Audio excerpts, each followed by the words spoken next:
Hey guys, Kyle the Death Knight of Anime here, bringing you my review for My Hero Academia Season 4, Episode 13. And I'm sorry this one is as late as it is, guys. It's just, let's just say the weekend has been a very emotionally trying time for me. I was not prepared to, I was honestly just gonna put this off for like a full week before I did it, but I realized that I'd have to get to it eventually.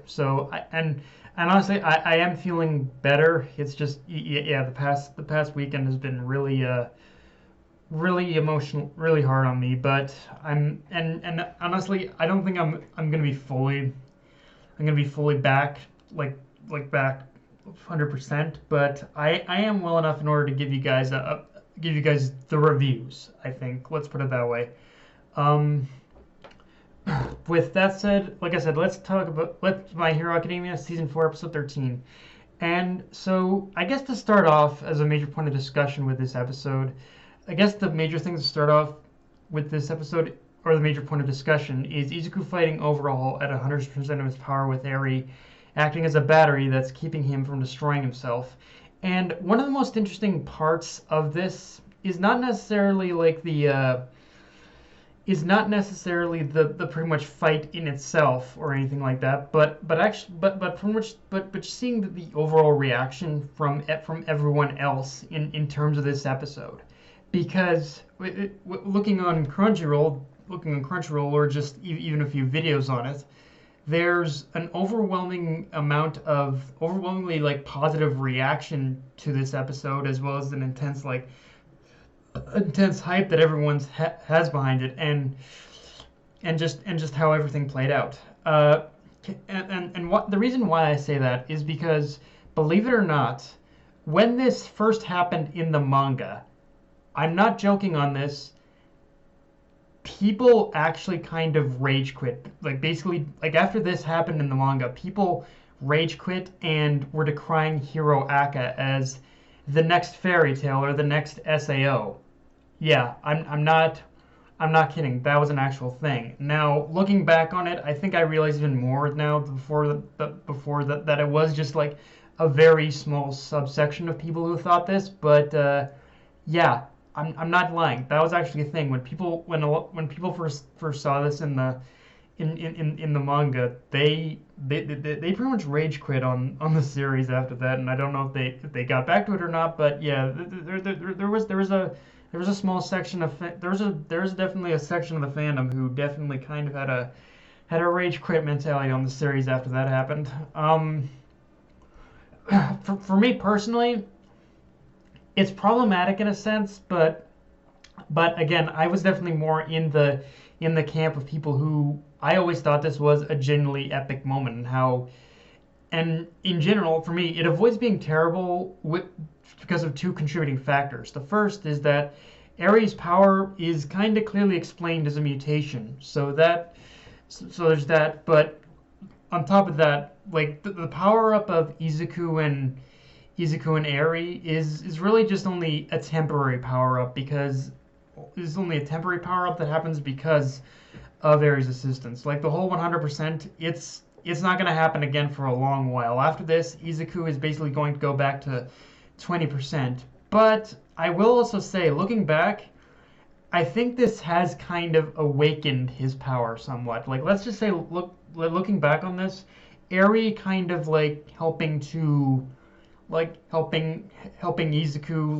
pretty much stay pretty much prevent, like Eri helping and preventing Izuku from destroying his body.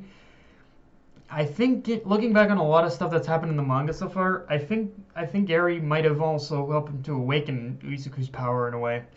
Now I will say, where I do find myself a little more critical, however, is that for those who basically still do have these feelings of resentment towards this part of the series, this part of the arc, is basically like Bones' inability to salvage the scenario. That Horikoshi has gone on record as saying this was definitely a case where he wrote himself into a corner. So, and yet, ironically, the funniest thing about this is that where is that he says Horikoshi has said again he wrote himself into a corner with this particular fight.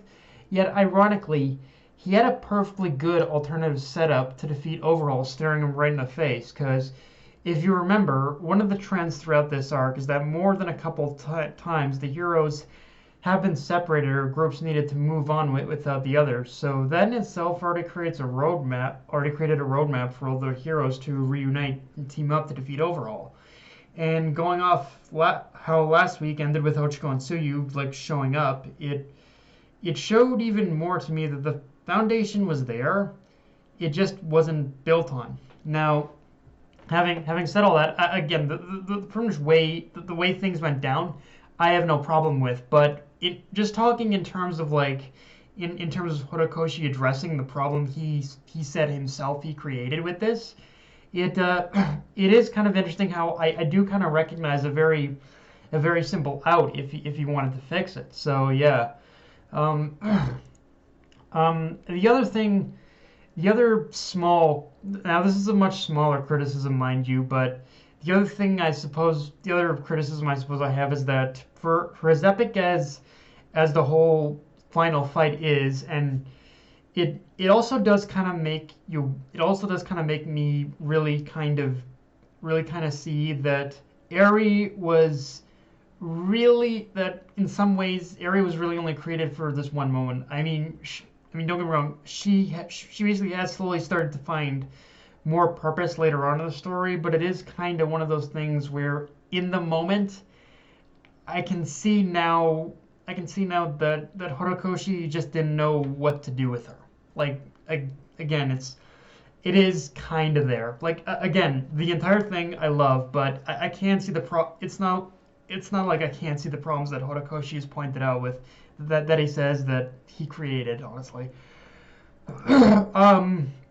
Putting all that aside, though, art and animation alone made this episode infinitely worth the watch, as it took as that climax in itself definitely took a leap in quality this week. And again, it's kind of one of those unfortunate / necessary sacrifices. As you can tell, Bones wanted to make this final climactic battle look as good as possible, but to do so, they had to sacrifice Mirio's spotlight, which is really sad because there are many people I know on the internet who grew to love Mirio more than Izuku after this arc. So it's just a shame that while he still got his moment, the quality of he still got his moment in the anime, just like in the manga, the quality had to be sacrificed.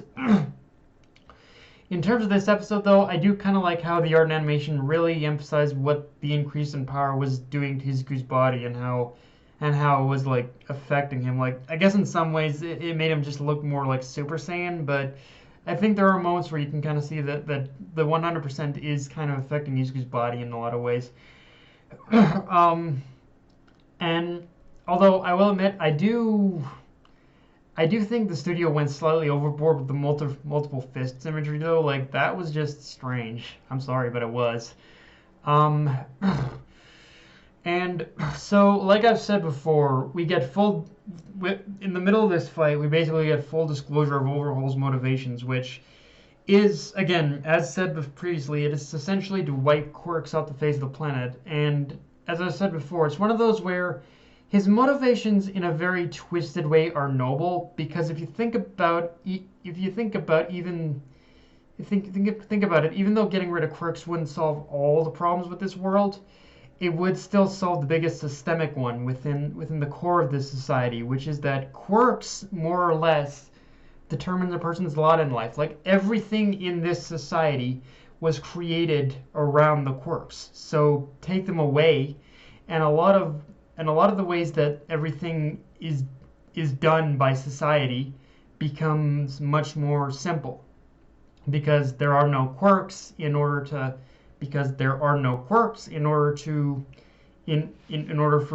the government and for anyone else in order to control, because that's a lot of what this society is built on, like government control of quirks.